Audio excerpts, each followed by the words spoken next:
the great halls of medieval England, as Yule logs crackled and shadows danced on stone walls, Christmas began with chaos. A peasant sat in the Lord's chair, wearing a paper crown, commanding nobles to dance and sing. For 12 days, the world turned upside down. Welcome to a quiet moment wrapped in candlelit history. I am Amadeo Francis Hawthorne, your humble guide and storyteller. Tonight, we wander together into the forgotten corners of the past. But first, if you don't mind, whisper in the comments where you're listening from and at what hour your candle burns tonight. My friend, before we travel deeper into these lost Christmas traditions, let us begin where every medieval celebration truly started, not with prayer, not with feasting, but with a world turned delightfully upside down. For the first chapter of our journey, we step into the strange and wonderful ritual that opened the medieval Christmas season, a moment when the lowly rose above the mighty and laughter ruled the winter halls. Let us begin with the ancient tradition of the Lord of Misrule. The winter wind scratches at the shutters of the great hall, and candlelight flickers in long rivers across polished wood and stone. It is Christmas in the Middle Ages, but not the Christmas we know today. Before the feasting, before the boar's head procession, before the crackling Yule log is lit for 12 sacred days, the season begins with an ancient ritual of chaos. One man, a servant, a jester, a stable boy, a kitchen hand, someone of the lowest rank, is chosen to rule the household.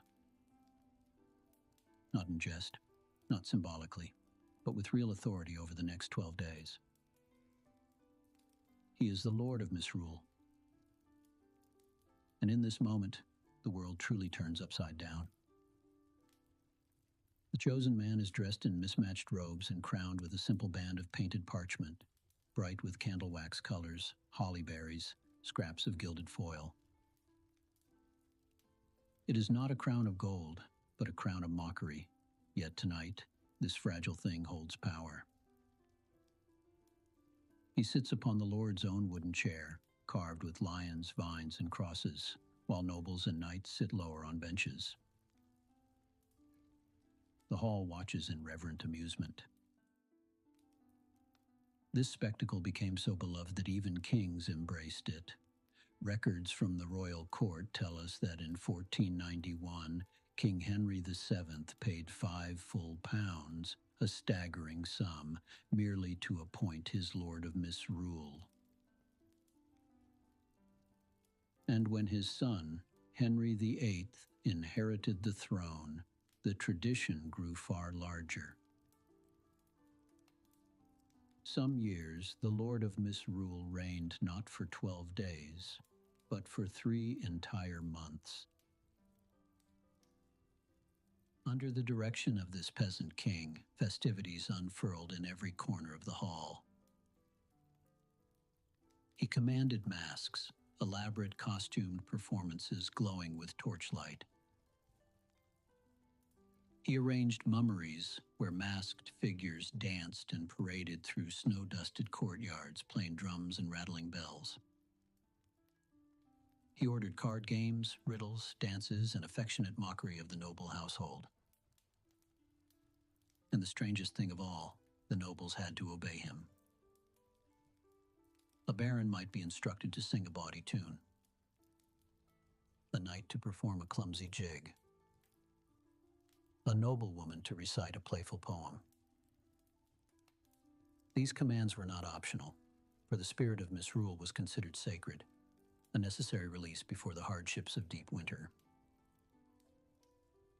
At the great Christmas feast, the Lord of Misrule sat at the head of the long table. The finest dishes, roasted goose, spiced venison pies, trenchers piled with almonds and dates, were served to him first, while lords and ladies waited patiently.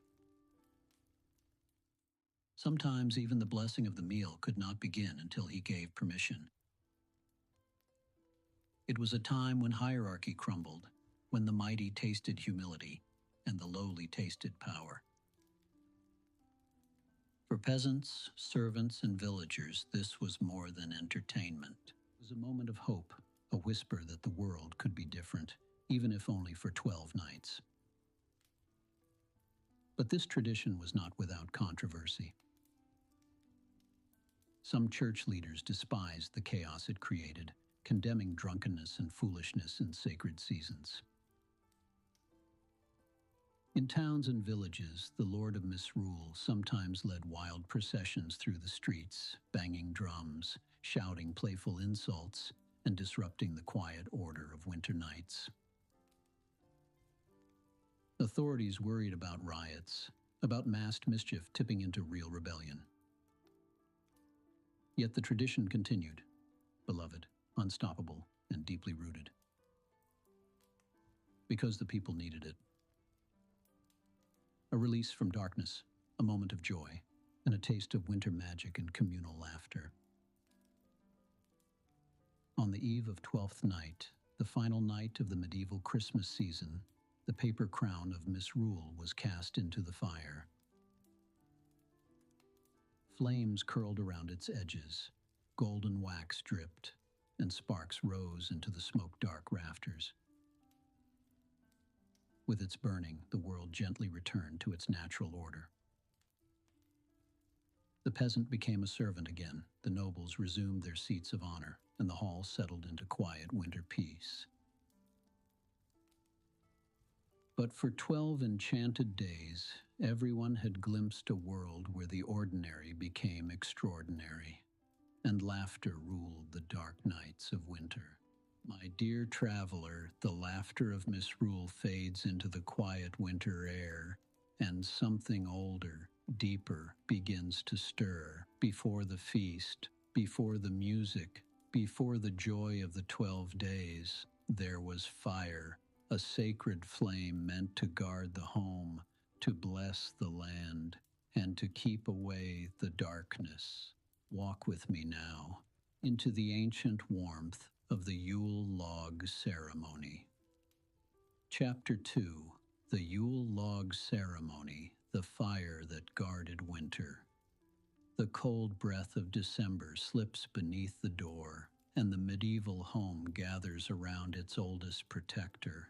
Not a wall, not a weapon, but a single mighty log, the Yule log, a symbol of warmth, fortune, protection, and ancient winter magic.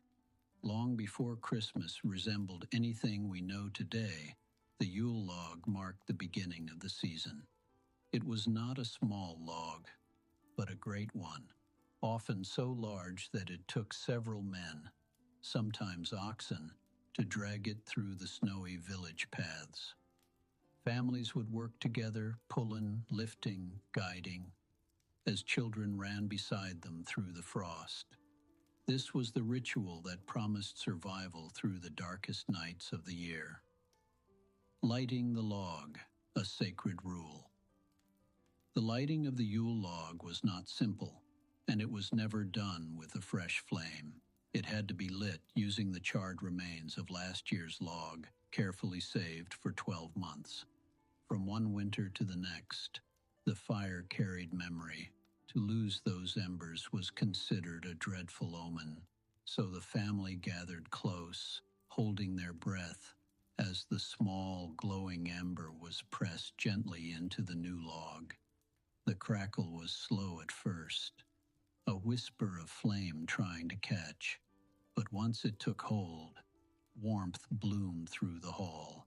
The medieval household erupted into quiet cheer. For this fire was no ordinary fire. It was protection. It was blessing. It was hope. Blessings of wine and evergreen. The family then poured wine directly onto the flames, an offering meant to sweeten the year to come. Sparks flew upward in bright crimson flashes, dancing like warm spirits in the night. After the wine came the evergreens, sprigs of holly, bay, rosemary, and pine were tossed into the fire. Each carried a meaning: holly for protection, bay for victory, rosemary for remembrance, pine for eternal life. The flames hissed and flared, carrying these blessings into the winter air. A fire that must not die.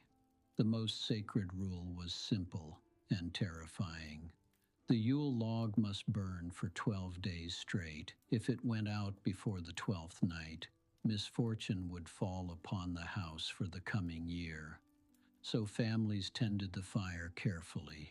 Parents rose from sleep to check the embers. Children lay on rugs, watching sparks drift upward into the wooden rafters. The fire became a companion, an ancient guardian, a whisper of summer warmth in the bitter heart of winter. The ashes, protection for a year. Once the 12 days had passed, only white ash and small charred pieces remained.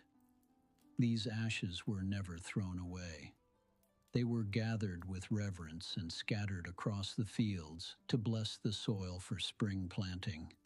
Some families placed a pinch beneath the bed, believing it kept illness and evil spirits away.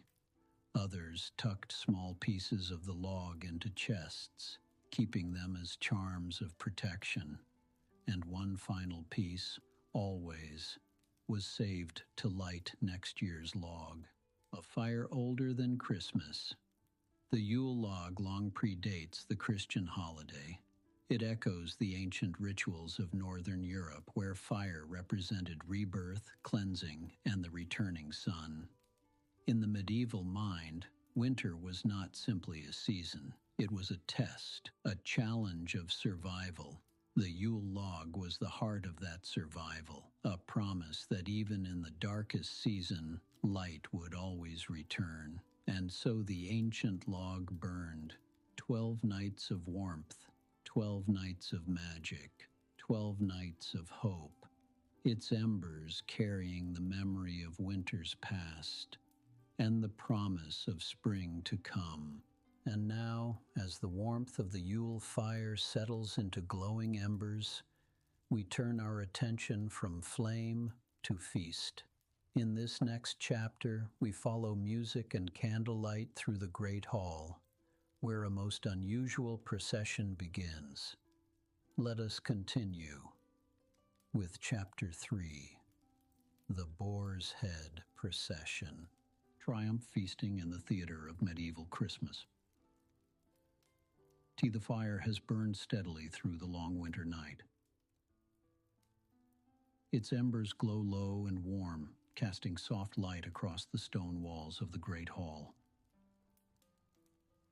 And now, as the hour of feasting draws near, the doors at the far end of the hall begin to open. This is the moment many medieval households waited for all year. The arrival of the Boar's Head. From the depths of the castle corridors comes the sound of footsteps, slow, measured, echoing against stone. Torches flicker, trumpets lift, and minstrels begin to sing an ancient tune. The Boar's Head in hand, bare eye. This was no ordinary dish. In medieval England, the boar was a creature of danger and power, wild, violent, nearly impossible to tame. To hunt and kill a boar was a mark of courage, and to place its head upon the Christmas table was a symbol of triumph. The boar's head was carried high on a silver or wooden platter, its tusks polished, its skin cleaned and decorated. Sprigs of rosemary and bay were woven around it for protection. Sometimes an apple or orange was placed in its mouth, a rare burst of color and sweetness in the depths of winter. The head was not rushed to the table. It was paraded. Carried through the hall as guests stood, bowed, or softly applauded. This was ritual. This was theater. This was Christmas. As the boar's head passed by, servants followed with bread, sauces, and spices, mustard, vinegar, pepper, and wine. In noble households, the procession was accompanied by chanting, sometimes even Latin hymns. The song itself told a story of evil defeated, of chaos conquered, of darkness brought under control. In the medieval imagination, the boar often symbolized the devil, wild instinct, unchecked violence, the dangers of the untamed world. To consume it together, on Christmas, was to celebrate survival. Once placed upon the table, the boar's head became the center of the feast. But this was not a quiet meal. Laughter filled the hall, cups were raised, stories were told. The Lord of Misrule might demand a toast, or command a guest to sing before taking a bite. Food and play were never separate in medieval Christmas. Eating was performance, and performance was joy. In smaller villages where boar hunting was rare, substitutes were used, a pig's head, or even a carved wooden one for symbolic processions. What mattered was not the meat itself, but the meaning. That winter could be faced, that the community had endured another year, that warmth, food, and laughter still lived within the walls. As the feast continued late into the night, candles burned low and plates were cleared, the boar's head remained as a silent witness. A reminder that Christmas in the Middle Ages was not gentle or quiet. It was bold, it was communal, and it was deeply symbolic. And when the final crumbs were gone and the hall settled into warmth and drowsy conversation, another tradition waited just beyond the door. Masked figures, strange costumes, stories of death and rebirth. In our next chapter, we step into the winter night with the mummers. But for now, rest by the fire and let the echoes of the feast fade gently into sleep. When the feast is finished and the hall grows quiet once more, masked footsteps begin to stir outside. In Chapter 4, we follow the mummers into their strange winter plays, where death gives way to life and laughter shadows the dark. Chapter 4, Mummers and Winter Magic. In the Middle Ages, Christmas did not belong only to castles and churches. It spilled outward into village lanes, snowy fields, and torchlit doorways. Here, under the cover of winter night, came the mummers. They arrived masked, their faces hidden behind painted wood, cloth, or straw. No one was meant to recognize them. Mumming plays were performed by ordinary villagers, farmers, millers, and apprentices who transformed themselves into kings, knights, or doctors, fools, and monsters. The most famous tale they told was always the same. A hero arrives, and a challenger appears. Then the battle is fought. One character falls, dead upon the frozen ground. Then, a comic doctor steps forward. He boasts of miraculous cures, claims he can heal anything, even death itself. With exaggerated gestures and absurd medicine, the fallen figure is revived. The crowd laughs. But beneath the humor, the meaning is ancient.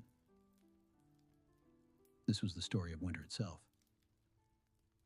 Death, followed by rebirth. And darkness, giving way to light. Many mumming plays featured St. George, slayer of dragons, defender of life. Others introduced strange figures. Some were Turkish knights, others wild beasts, or boastful fools meant to parody authority. The masks made mumming powerful and dangerous. Disguise erased rank. A servant could mock a lord. A woman could play a king. Church leaders often distrusted mummers, fearing disorder nor mockery and chaos. Yet the people loved them. For a few nights each winter, identity dissolved, and the village breathed freely. When the masks were removed and the torches extinguished, order returned. But the memory of laughter and rebirth lingered through the cold months ahead. My dear listener, as the echoes of masked laughter fade and the winter night grows quieter once more, we step away from firelight and disguise and into a gentler kind of ritual. In this next chapter, we enter a world of whispered glances, playful judgment, and festive games of the heart. Chapter 5: Courts of Love and Christmas Games, when winter became playful. During the medieval Christmas season, the long winter nights were not ruled by silence alone. They were filled with laughter, soft teasing, and gentle games meant to warm both body and spirit. Among the most curious of these traditions were the courts of love, a festive custom where romance, wit, and imagination took center stage. The court assembled. In great halls and private chambers alike, a small court would be formed, not of kings and judges, but of women. Noble women, ladies of the household, and sometimes even clever commoners were chosen to preside over playful disputes of love. They sat together beneath candlelight, listening patiently as men presented their romantic grievances. Was a lover too distant? Too bold? Too slow to declare affection? Each case was heard not with severity, but with amusement and wisdom. Judgments were often poetic, sometimes teasing, and always designed to entertain the gathered company. Love as game, not burden. These courts were not meant to shame, but to soften the hardships of winter. In a world governed by strict hierarchy and duty, the Christmas season allowed emotion to surface safely. Love could be spoken aloud, laughed over, and gently guided by the court. The rulings might require a suitor to compose a poem, offer a small gift, or prove devotion through kindness rather than wealth. For a brief moment, romance became play, not pressure. Christmas games by firelight. When judgments ended, the evening often turned toward games. Simple games played beside the hearth, as snow pressed quietly against the walls outside. One such game was Hoodman Blind, an early form of blind man's buff. A cloth was tied gently over the eyes, and laughter echoed as players stumbled, reaching out in the warm glow of the fire. Another favorite was Snapdragon, where raisins floated in flaming brandy and brave hands darted into the fire to snatch them free. It was dangerous, thrilling, and wildly popular during Christmas nights. Dice, riddles, and fortune. Dice games also appeared during the festive season, despite being frowned upon at other times of the year. Small wagers were placed, tokens exchanged, and fortunes tested beneath watchful candlelight. Riddles followed, clever questions meant to spark laughter and thought. The goal was never victory alone, but connection. To pass the long night together, awake and warm. Why these traditions mattered. To medieval people, winter was dangerous. Food stores ran low, darkness lingered, and loneliness pressed heavily on the soul. The courts of love and Christmas games were gentle medicine for these months. They reminded communities that joy still existed, that laughter could survive the cold, and that human connection was as necessary as fire. The quiet fade of play. As centuries passed, these traditions slowly vanished. Formal courts replaced playful ones, and Christmas became more restrained. Yet traces remain, in carols, in party games, and in the lingering idea that Christmas is a season meant for closeness. And so, by candlelight, we remember them once more. Not as rules to follow, but as whispers from the past, inviting us to laugh softly through the winter night. My dear listener, the laughter of the halls now grows distant, and we step beyond the castle walls, into the cold night air, where frost clings to branches and ancient voices stir among the trees. In this next chapter, we follow a forgotten winter ritual meant to bless the land itself. Chapter 6, Wassailing the Orchards. The winter ritual that woke the sleeping earth. The night air is sharp with cold, your breath rising in pale clouds beneath the stars. Beyond the village, past the last flickering window light, lie the orchards. Rows of bare apple trees stand silent, their branches twisted and dark against the winter sky. To medieval villagers, these trees were not lifeless. They slept. And on certain nights of Christmas, they had to be awakened. This ancient ritual was called wassailing.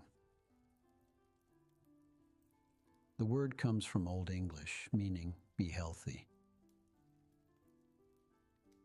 It was a blessing, spoken not to people, but to the land itself.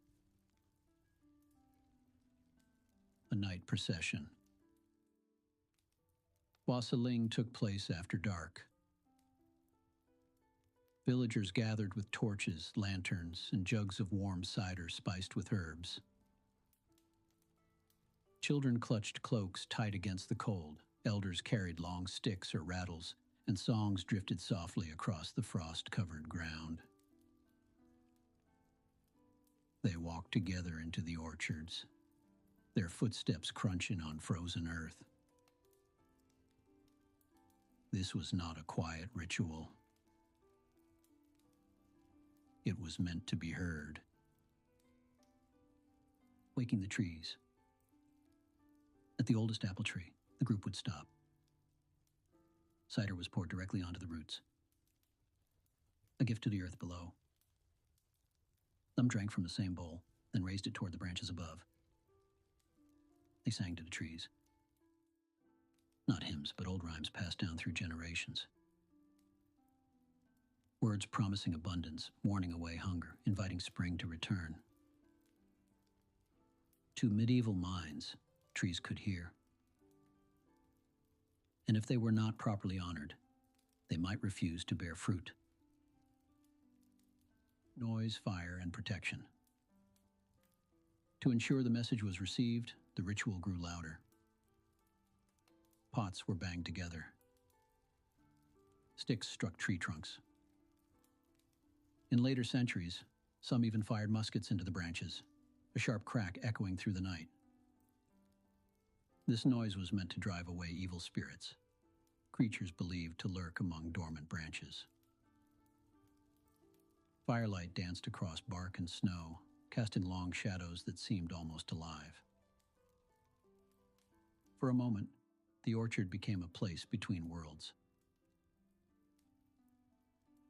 Why it mattered so deeply. To lose an apple harvest meant hunger. Cider was safer to drink than water.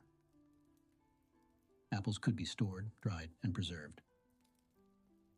Wassailing was not superstition alone. It was survival. By honoring the trees, the people felt they were doing something to protect the coming year.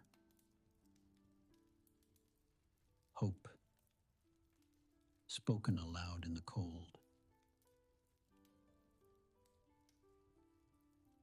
My dear listener, as our journey through the past gently comes to an end, allow the echoes of history to settle softly around you. These lives, these moments, these forgotten worlds may be distant in time, but their stories still breathe in the quiet spaces between us. May the calm of this journey remain with you, like candlelight lingering long after the flame has dimmed. Wherever your path leads next, remember that history is never truly gone. It waits patiently to be listened to once more until our next quiet journey. Rest well, and may peace stay gently by your side.